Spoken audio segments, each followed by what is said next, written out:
2010 में Berkshire Hathaway के annual meeting में जब एक जर्नलिस्ट ने चार्ली मंजर से पूछा कि उनके हिसाब से एक आइडियल बिजनेस कैसा होना चाहिए, तो उनका जवाब था कि ऐसा बिजनेस जिसके पास स्ट्रॉन्ग प्राइसिंग पावर हो और वो एक मोनोपोली या नियर मोनोपोली हो। इन्वेस्टिंग में मोनोपोली या नियर मोनोपोली वो बिजनेस होते हैं जिनके पास मार्केट में 50% या उससे ज्यादा का मार्केट शेयर होता है।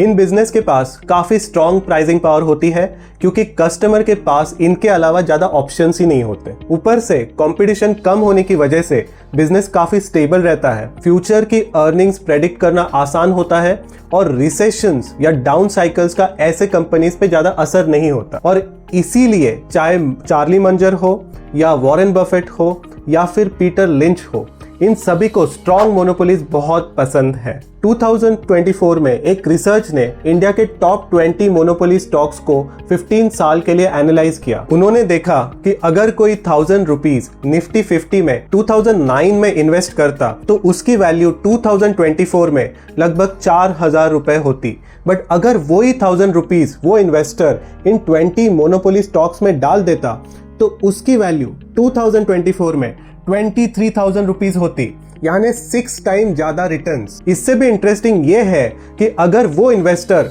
टॉप 20 की जगह टॉप 13 में अपने 1000 रुपीज डालता तो उसे 23,000 की जगह 40,000 का टोटल रिटर्न मिलता। और अगर वो टॉप 9 मोनोपोली स्टॉक्स में अपने पैसे डालता तो उसे 70,000 रुपीज का टोटल रिटर्न मिलता, यानी 70 टाइम्स का टोटल रिटर्न 15 सालों में। सो इससे एक बात क्लियर है, मोनोपोली स्टॉक्स लॉन्ग टर्म में अपने इन्वेस्टर्स के लिए काफी रिटर्न्स कमा सकते हैं। और इस वीडियो में हम ऐसे ही एक इंटरेस्टिंग मोनोपोली स्टॉक के बारे में बात करेंगे। पहले हम इसके बिजनेस मॉडल को एनालाइज करेंगे जिससे हमें पता चलेगा कि ये कंपनी पैसा कैसे कमाती है।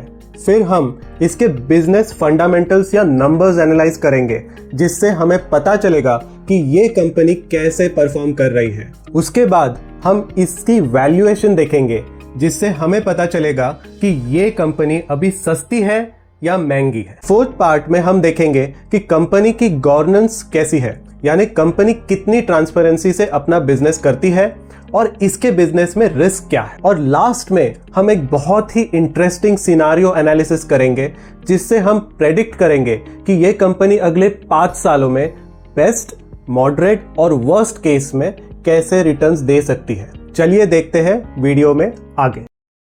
स्टॉक का नाम बताने से पहले एक छोटी सी बट जरूरी सूचना। आज इस वीडियो में हम जो भी डिस्कस करेंगे उसे इन्वेस्टमेंट एडवाइस की तरह ना लें। आप इस रिसर्च को अपने खुद की एनालिसिस को स्ट्रॉन्ग बनाने के लिए यूज करें और अपने एनालिसिस के बेसिस पे ही अपना डिसीजन लें। सो और टाइम वेस्ट किए बिना आज जिस स्टॉक के बारे में हम बात करने वाले हैं वो है कैम्स, यानी computer age management services limited. So अब ये कंपनी क्या करती है? वेल, अगर सिंपल लैंग्वेज में समझाए तो अगर म्यूचुअल फंड इंडस्ट्री एक कार है तो कैम्स उस कार की इंजन है। अगर कल से ये इंजन काम करना बंद करे तो पूरी म्यूचुअल फंड इंडस्ट्री रुक जाएगी। सो जैसे कि आप सबने गेस कर लिया होगा, कैम्स का सबसे इंपॉर्टेंट बिजनेस सेगमेंट है म्यूचुअल फंड्स इंडस्ट्री। सो जब कोई भी म्यूचुअल फंड इन्वेस्टर्स कुछ यूनिट्स बाय करता है, सेल करता है या फिर फंड स्विच करता है तो ये सारे ट्रांजैक्शन कैम्स अनेबल करता है और इसके लिए कैम्स एक ट्रांजैक्शन फीस चार्ज करता है।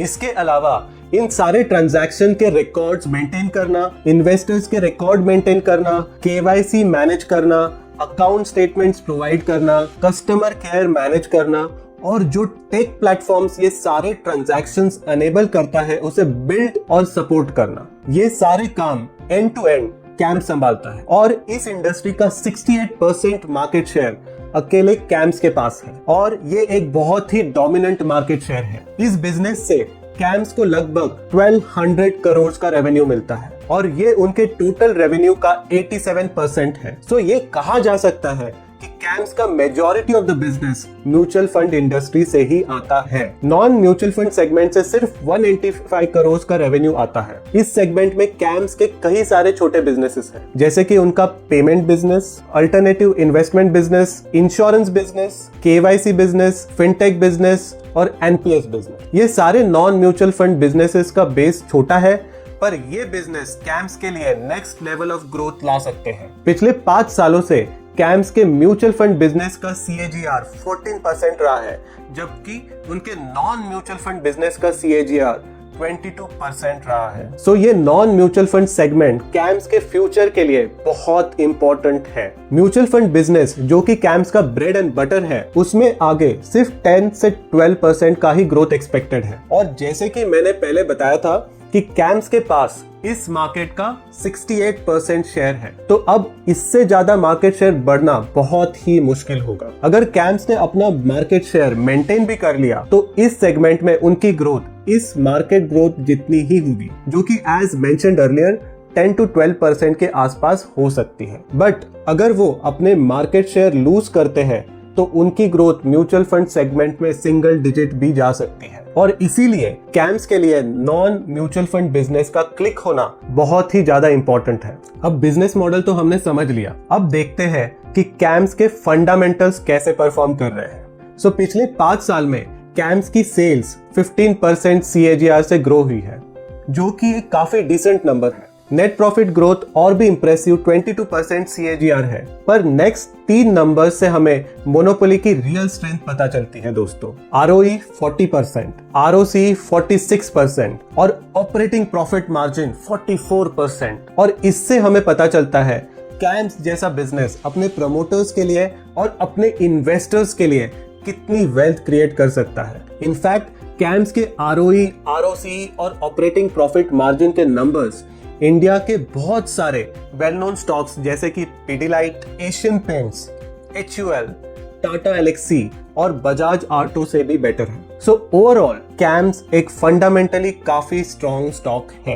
अब नेक्स्ट सेक्शन है वैल्यूएशन, जिसके लिए मैक्सिमम ऑडियंस सबसे ज्यादा एक्साइटेड होती है। सो अगर हम वैल्यूएशन के की पैरामीटर्स देखें, जैसे कि price by earnings, EV by EBITDA, price by book या प्राइस बाय सेल्स, ये सारे पैरामीटर्स अपने 5 ईयर मीडियन नंबर्स के आसपास है। इनफैक्ट ये नंबर्स अपने मीडियन से थोड़े कम है और इसीलिए अब हम कह सकते हैं कि ये स्टॉक अभी फेयरली वैल्यूड है और इस स्टॉक में डाउनवर्ड रिस्क कम है। अगर हम इस स्टॉक को उसके क्लोजेस्ट कॉम्पिटिटर केफिन टेक से कंपेयर करें तो प्राइस बाय बुक छोड़ के बाकी सारे पैरामीटर्स में कैम्स एक बेटर वैल्यूएशन पे अवेलेबल है। पर अगेन, जैसे मैंने पहले कहा था, ये कोई इन्वेस्टमेंट एडवाइस नहीं है। प्लीज कोई डिसीजन लेने से पहले अपना एनालिसिस खुद करें। 4th सेक्शन है गवर्नेंस एंड रिस्क, जिसे बहुत से इन्वेस्टर्स इग्नोर करते हैं, बट मेरे हिसाब से ये सबसे इंपॉर्टेंट पैरामीटर है किसी भी स्टॉक को एनालाइज करने के लिए।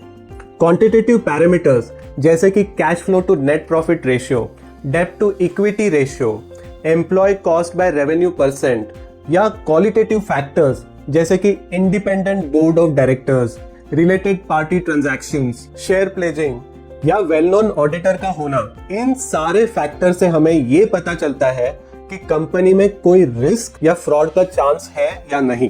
कैम्स के केस में ऑलमोस्ट सारे पैरामीटर्स पॉजिटिव हैं और इससे हमें कंपनी के मैनेजमेंट की क्वालिटी पता चलती है। बस कंपनी का स्ट्रक्चर मुझे थोड़ा कॉम्प्लेक्स लगा क्योंकि उन्होंने हर एक बिजनेस के लिए एक अलग सब्सिडियरी बनाई है, but I don't believe it's a red flag. So overall camps is a well governed company. और अब इस वीडियो के लास्ट सेक्शन में एक बहुत ही इंटरेस्टिंग सिमुलेशन देखेंगे। इसमें हमने नेक्स्ट 5 साल में कैम्स की रिटर्न्स प्रेडिक्ट करने की कोशिश की है in worst, moderate and best case scenario. इसके लिए हमने सबसे पहले कैम्स के FY25 के म्यूचुअल फंड बिजनेस और नॉन म्यूचुअल फंड बिजनेस के रेवेन्यू सेपरेटली लिए हैं। फिर हमने म्यूचुअल फंड बिजनेस में जो ग्रोथ हो सकता है in worst, moderate and best case scenario, उससे एस्टिमेट किया और इससे हमें 5 साल बाद इस बिजनेस का कितना रेवेन्यू हो सकता है वो नंबर्स हमें मिल गए। और इसी तरह हमने नॉन म्यूचुअल फंड बिजनेस के 5 साल बाद के रेवेन्यू नंबर्स भी एस्टिमेट किए और इन दोनों रेवेन्यूज को ऐड करके हमें कैम्स का 5 साल बाद के रेवेन्यू नंबर्स मिल गए। अब current revenue by profit after tax ratio जो कि अराउंड 32% है, उसे हमने 5 साल बाद के पैट नंबर्स कैलकुलेट कर लिए और अपने बेस्ट जजमेंट से future P ratio worst, moderate and best case scenario में अलॉट कर दिए। फाइनली पी रेशियो को यूज करके हमने कैम्स के फ्यूचर मार्केट कैप्स कैलकुलेट किए और उससे हमें एस्टिमेटेड ग्रोथ रेट्स मिल गए। सो सिनारियो एनालिसिस के हिसाब से कैम्स अपने इन्वेस्टर्स को 4% से 23% CAGR के रिटर्न्स दे सकता है बेस्ड ऑन कौन सा सिनारियो फ्यूचर में प्ले आउट होता है। सो फाइनली अगर आप कैम्स में इन्वेस्ट करने में इंटरेस्टेड हो तो आपको 2 की रिस्क पे ध्यान देना होगा। पहला, कैम्स एक रेगुलेटरी मोनोपोली है। सो अगर कल सेबी ने अपने पॉलिसीज में कुछ चेंजेस कर दिए तो IEX की तरह ही इस स्टॉक में भी रातों रात डाउनफॉल हो सकता है। और दूसरा, कंसंट्रेशन रिस्क। कैम्स का 87% बिजनेस म्यूचुअल फंड्स पे डिपेंडेंट है और इस इंडस्ट्री की फ्यूचर ग्रोथ स्लो हो सकती है और इसका डायरेक्ट इम्पैक्ट कैम्स के रेवेन्यू पे पड़ सकता है। सो सावधानी से अपनी पूरी रिसर्च करके ही इस स्टॉक में इन्वेस्ट करें। अगर आपको इस तरह का स्टॉक एनालिसिस का वीडियो पसंद आया तो कमेंट सेक्शन में जरूर लिखिए कि आप नेक्स्ट वीडियो किस स्टॉक पे चाहते हैं। होपफुली वीडियो इंफॉर्मेटिव लगा। मिलते हैं अगले वीडियो में, तब तक स्मार्टली इन्वेस्ट करें, वेल्थ बिल्ड करें।